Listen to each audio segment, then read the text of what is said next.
Taarifa ambazo zinaendelea kusambaa katika mitandao ya kijamii juu ya meneja wa habari na mawasiliano klabu ya Yanga Ally Kamwe amekamatwa na jeshi la polisi mkoa wa Tabora kutokana na kauli alizozitoa hivi karibuni akiwa mkoani Tabora kabla ya mechi ya Yanga dhidi ya Tabora United iliyochezwa hapo jana. Hivyo Uhondo TV imeweza kumtafuta kamanda wa jeshi la polisi mkoa wa Tabora Richard Ambwao ili kuthibitisha juu ya taarifa hii kwamba je, ni kweli meneja wa habari na mawasiliano wa klabu ya Yanga Ally Kamwe ameweza kushikiliwa na jeshi la polisi mkoa wa Tabora. Huyu hapa RPC Richard.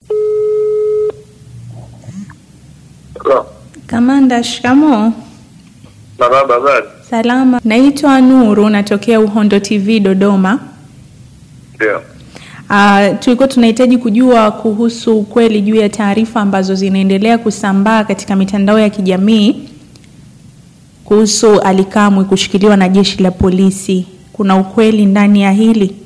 Ni kweli jeshi la polisi mkoa wa Tabora linamshikilia habari wa timu ya Yanga. Ndio. Ally Kamwe kwa tuhuma za kutoa lugha chafu kwa viongozi wa serikali.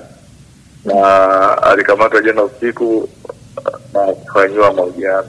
Na hadi sasa labda ni nini kinaendelea, au ametolewa au bado yupo? Tutatoa taarifa kamili baadaye, lakini kwa sasa nithibitishe kwamba ni kweli tunamshikilia.